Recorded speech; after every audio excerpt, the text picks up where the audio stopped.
jirtan biyya keessa biyya jarri bargama fagaatanii teessan kanneen waa'ee biyya iyyaafataa teessan bara kana haalli ture biyya keessa taateen hundi dhugaadha nama shoror keessa utuu kanuu ittiin teenyurra keessa garuu amriin martii harka rabbii keessa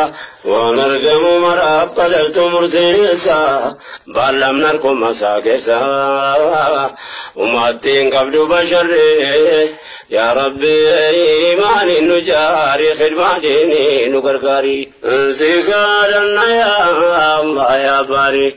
arjooma keen qabne daari yaa rabbi imaanii nu jaari khidmaa diinii nu gargaari si kadhanna yaa ilaahi arjooma keen qabne daari yaa rabbi imaanii nu jaari khidmaa diinii nu gargaari yaa rabbi imaanii nu jaari khidmaa diinii nu gargaari yaa rabbi imaanii nu jaari khidmaa diinii nu gargaari galanni kan rabbiiti akka waliin nu gahe mootii duniyaa akhiraa waa hundaa ol ta'e gooftaa lubbuu martii harka isaa ta'e yoo gargaarsi badhee waa dubbadha ka'e gabaasa gabaabduu gurraan isin ga'e haalli biyya keenya dhiyoo keessa ba'ee qilleensi sabalaa olee kan nu dha'e tasgabbiin dhabamee jeequmsi tamsa'e hattaa warri rakkoof jecha biyyaa ba'e bakka teemna kan taane miidhaan jala ka'e waan namuu argee dhaga'e addunyaa wal ga'ee khabarri yaa rabbi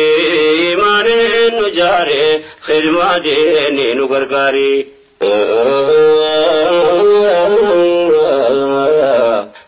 kamini min kamini salugumatti wanni nu agarroo badageenyu gurratte tasgabbiin dhabamuun hunduma yaachifte taateen gariin akka nama rifachiifte rakkoon biyya keessa akkuma jirutti ta'u wajjin keenya gamaa gamanatti biyyarraa godaanuun akkuma tureetti lubbuun nama hedduun numa gaagaamti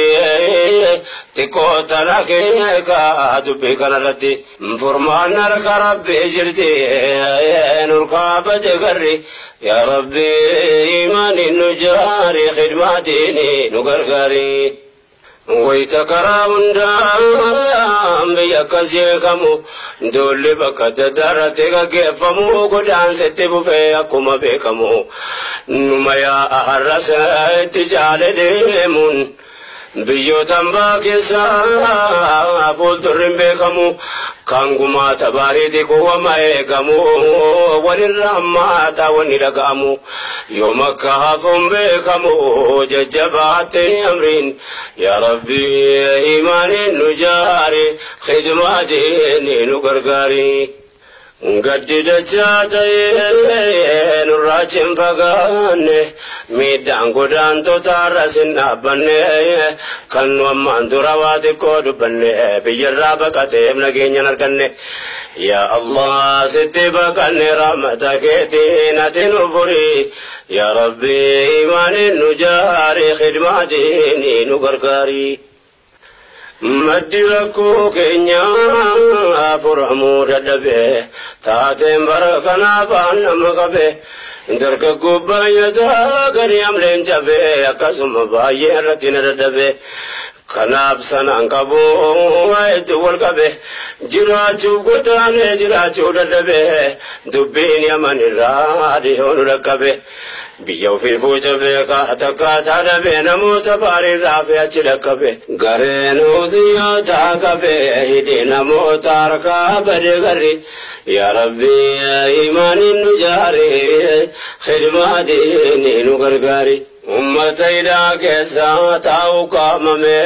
boombiin jara gubbaatti gaddu kaafame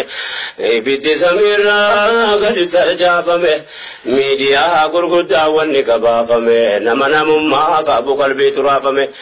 irra jaalaan namaa guggubatee dhume